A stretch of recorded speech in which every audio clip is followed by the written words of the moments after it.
بسم اللہ الرحمن الرحیم۔ السلام علیکم۔ آج کی ویڈیو میں ہم بتائیں گے آپ کو حضرت موسیٰ علیہ السلام اور حضرت خضر علیہ السلام کے بارے میں۔ اور وہ وقت یاد کرو جب موسیٰ علیہ السلام نے اپنی زبان سے کہا، جب تک میں دونوں سمندروں کے سنگم پر نہ پہنچوں اپنا سفر جاری رکھوں گا، خواہ برسوں چلتا رہوں۔ اللہ تعالیٰ کی اس مرائی اور ظاہری نظام کی فردہ ایک نامرائی اور باطنی نظام بھی موجود ہے۔ ظاہری اور مرائی نظام اس باطنی نظام کی تابع ہے۔ ظاہر بین لوگ جو صرف محسوسات پر ایمان رکھتے ہیں، اس ظاہری نظام کی ناہمواری کو دیکھ کر یہ نتیجہ اخذ کرتے ہیں کہ اس نظام کی پیچھے کوئی شعور کام نہیں کر رہا۔ اس قصے کو بیان کرنے کا مقصد یہ ہے کہ اس باطنی اور نامرائی نظام کی ایک جھلک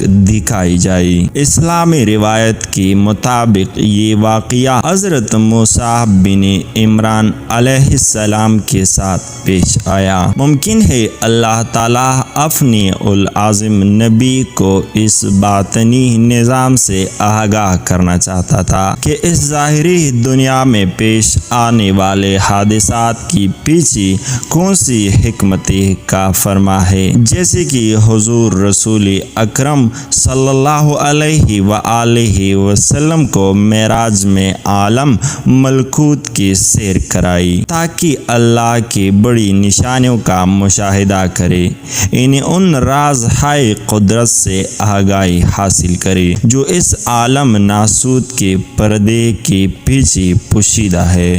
یہ واقعہ کہاں پیش آیا اور اس پر کوئی دلیل ہمارے پاس نہیں ہے۔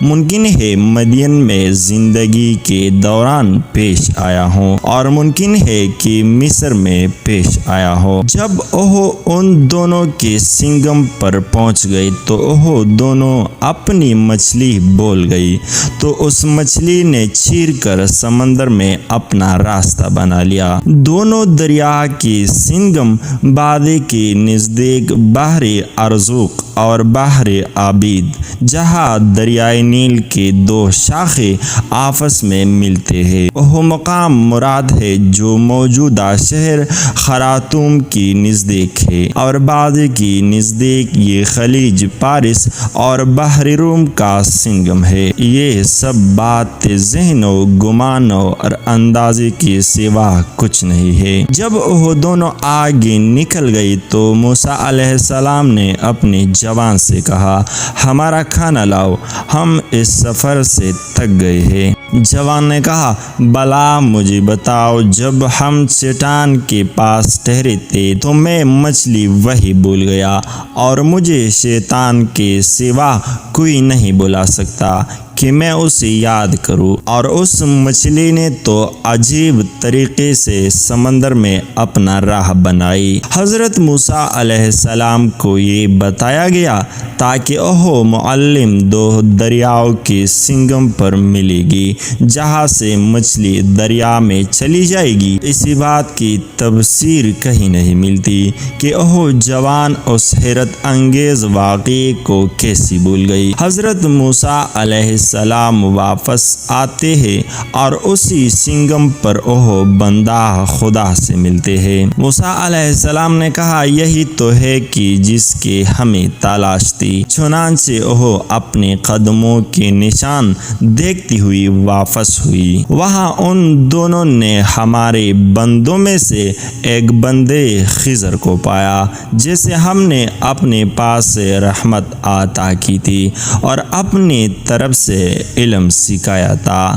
جس عابد خدا سے حضرت موسیٰ علیہ السلام کو تعلیم حاصل کرنا تھا، وہ اسلامی روایت کے مطابق حضرت خضر علیہ السلام ہے، جو حضرت موسیٰ علیہ السلام کے معاصر نبی تھے۔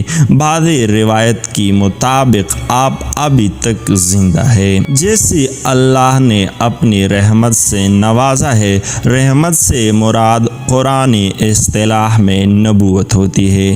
چنانچہ حضرت نوح علیہ السلام نے اپنی نبوت کے بارے میں فرمایا۔ موسیٰ علیہ السلام نے اس سے کہا، کیا میں آپ کی پیچھے چل سکتا ہوں تاکہ آپ مجھے وہ مفید علم سکھائے جو آپ کو سکھایا گیا ہے۔ تعلیم کے ذریعے سے پہلے اتباع کا ذکر بتلاتا ہے کہ شاگرد کے لیے استاد کی اتباع اور پیروی کرنا بنیادی بات ہے، اور ساتھ شاگردی کی آداب میں اتباع کو اولیت حاصل ہے۔ شاہد اس لیے اتباع کا ذکر پہلے اور تعلیم کا ذکر بعد میں آ گیا۔ اس نے جواب دیا، آپ میرے ساتھ صبر نہیں کر سکے گی، اور اسی بات پر بھلا آپ کیسے صبر کر سکتے ہیں جو آپ کے احاطہ علم میں علم نہ ہو تو صبر نہیں آتا۔ لہٰذا صبر کا علم سے گہرا رابطہ ہے۔ اگر شفا کے حصول کا علم نہ ہو تو معالجے کی تلخی قابل تحمل نہیں ہوتی۔ حدیث میں آیا ہے، اگر صبر کی قدر و قیمت کا علم ہو جائے تو جس سے صبر کرنا ہوتا ہے اس پر صبر نہ کرنے پر صبر نہیں آتا۔ موسیٰ علیہ السلام نے کہا، انشاءاللہ آپ مجھے صابر پائیں گے اور میں آپ کی کسی حکم کی نافرمانی نہیں کروں گا۔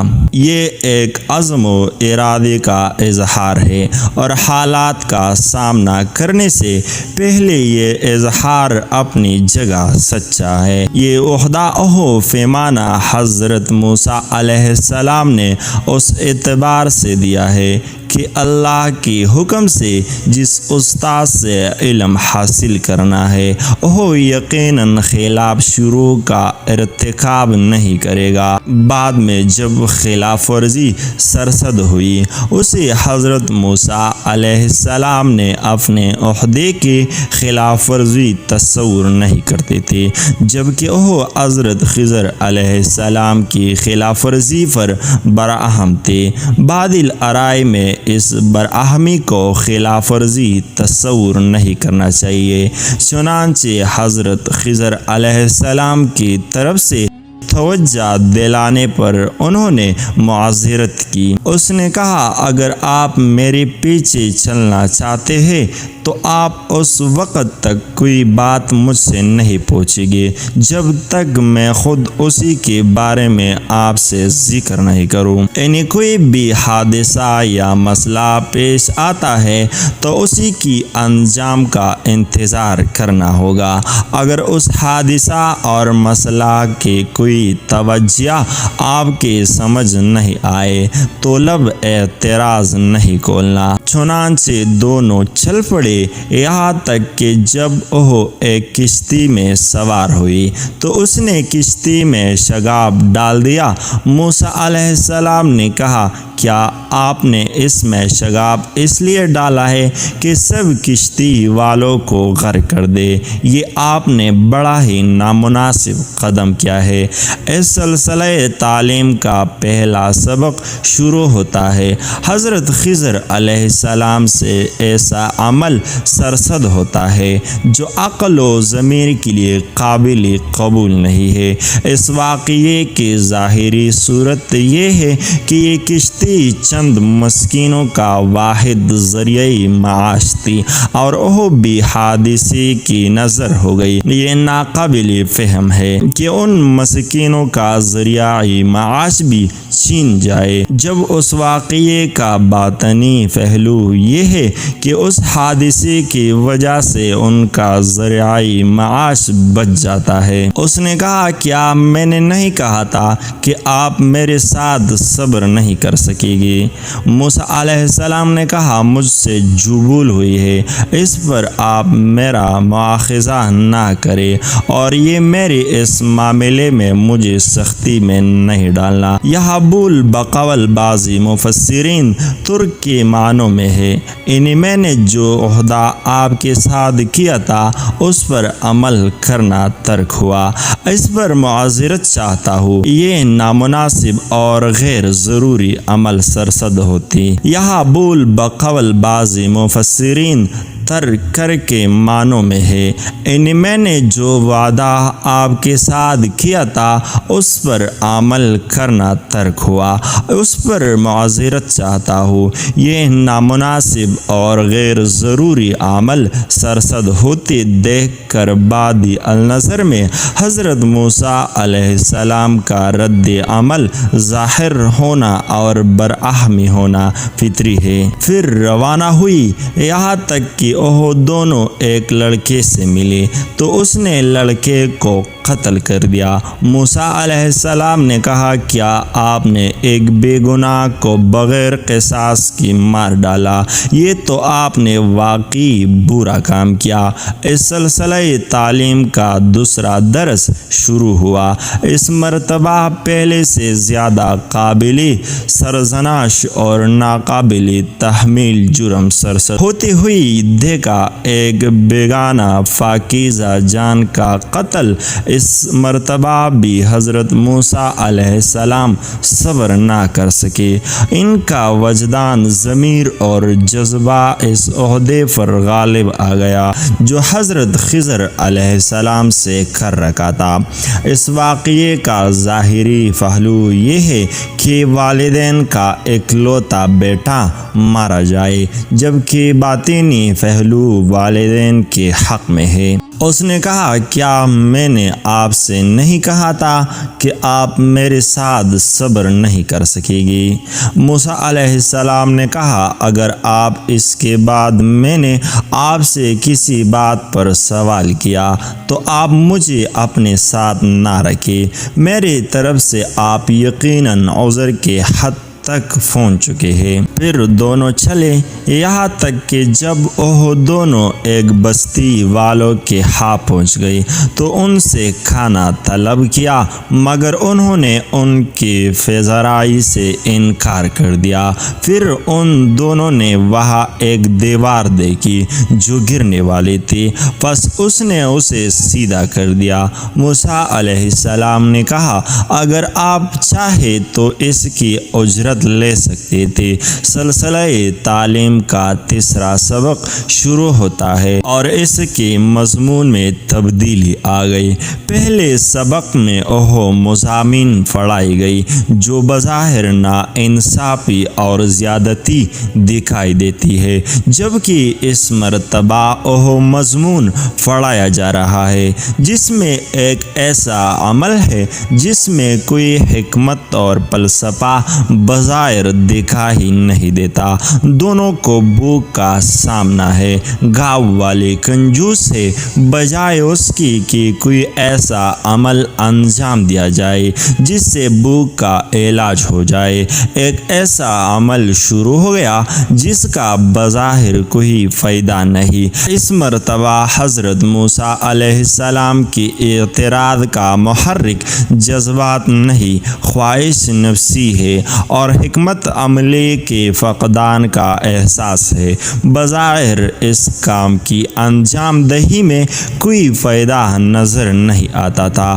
لیکن باطن میں ایک صالح شخص نے اپنی یتیم بچوں کے لیے جو خزانہ محفوظ کر لیا تھا اسے بچانا مقصود تھا۔ انہوں نے کہا، بس یہی میری اور آپ کی جدائی کا لمحہ ہے، اب میں آپ کو ان باتوں کی تحویل بتا دیتا ہوں جن پر آپ صبر نہ کر سکے۔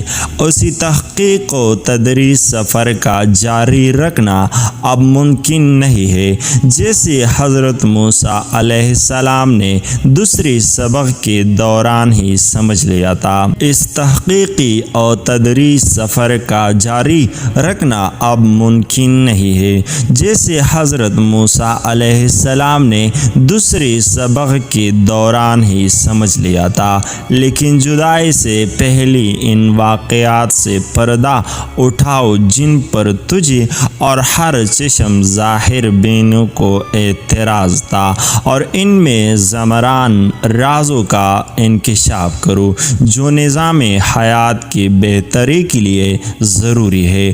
وہ کشتی چند غریب لوگوں کی تھی جو سمندر میں محنت کرتے تھے۔ میں نے چاہا کہ اسے عیب دار بنا دوں، کیونکہ ان کے پیچھے ایک بادشاہ تھا جو ہر سالم کشتی کو جبراً چھین لیتا تھا، اور لڑکے کا مسئلہ یہ تھا کہ اس کے والدین مومن تھے، اور ہمیں اندیشہ ہوا کہ لڑکا انہیں سرکشی اور کفر میں مبتلا کر دے گا۔ بس ہم نے چاہا کہ ان کا رب انہیں اس کے بدلے ایسا فرزند دے جو پاکیزگی میں اس سے بہتر اور محبت میں اس سے بڑھ کر ہو۔ اور رہی دیوار تو وہ اسی شہر کے دو یتیم لڑکوں کی تھی، اور اس کے نیچے ان دونوں کا خزانہ موجود تھا، اور ان کا باپ نیک شخص تھا۔ لہٰذا آپ کے رب نے چاہا کہ یہ دونوں اپنی جوانی کو پہنچ جائے، اور آپ کے رب کی رحمت سے اپنا خزانہ نکالے، اور یہ میں نے اپنی جانب سے نہیں کیا۔ یہ ہے ان باتوں کی تحویل جن پر آپ صبر نہ کر سکے۔ یہ وہ حقائق ہے جن پر چشم ظاہرین کو صبر نہیں آتا۔ یہی نکتہ قابل توجہ ہے کہ کشتی میں سوراخ کرنا اور لڑکے کو قتل کرنا حضرت خضر علیہ السلام کا اعمال نہیں ہو، بلکہ اللہ کے نظام و تکوین میں رہنما ہونے والے واقعات کو تمثیلی طور پر پیش کیا گیا، اور ان حقائق کو حضرت خضر علیہ السلام کی عمل کی صورت میں دکھایا گیا ہو، جو کہ در حقیقت اللہ کی طرف سے تھا۔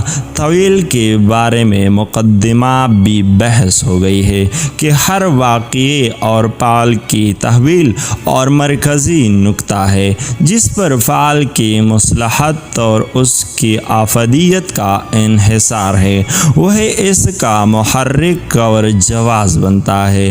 حضرت موسیٰ علیہ السلام کو اس طرح نظام کائنات کی پوشیدہ رازوں کا مطالعہ کرنا مقصود ہے۔ البتہ اس فراق کے ساتھ کہ حضرت ابراہیم علیہ السلام اور حضرت خاتم النبیین صلی اللہ علیہ وآلہ وسلم کو جس مرتبہ کا ملکت و مطالعہ کرایا، موسیٰ علیہ السلام کو اس سے کم تر درجے کا مطالعہ کرایا۔ چنانچہ اس درس سے حضرت موسیٰ علیہ السلام نے یہ سیکھا کہ اس کائنات میں رونما ہونے والے واقعات جن کا ہم کوئی مثبت توجہ نہیں کر سکتے تھے، ان کے پیچھے ایک حکمت پوشیدہ ہے جو اس کائنات کے بہتر نظام کے لیے ضروری ہے۔ چنانچہ یہ ہمارے راز کا مشاہدہ ہے کہ ایک شخص کا اکلوتا بچہ مر جاتا ہے، کسی غریب مسکین کی جمع پونجی ضائع ہو جاتی ہے، کسی شخص کی دولت میں بے تحاشا اضافہ ہو جاتا ہے، ایک ظالم کے پاس طاقت اور ایک مظلوم کے پاس کوئی چارہ کار نہیں ہوتا، وغیرہ وغیرہ، اور اس کی توجہ اور مصلحت عام لوگوں نے فہم سے خارج ہے۔ اللہ تعالیٰ کے نظام تکوینی میں رہنما ہونے والے اس قسم کی حالات اور حادثات کے پیچھے جو اسرار اور موضوع پوشیدہ ہے، ان سے اللہ تعالیٰ اپنے رسولوں کو آگاہ فرماتا ہے۔ اگر ویڈیو اچھی لگی ہے تو ہماری اس چینل کو سبسکرائب کیجیے اور ساتھ ہی میں بھی بیل آئیکن کو دبا دیجیے تاکہ ہمارے ہر نیو آنے والی ویڈیو آپ کو بروقت پہنچے۔ شکریہ۔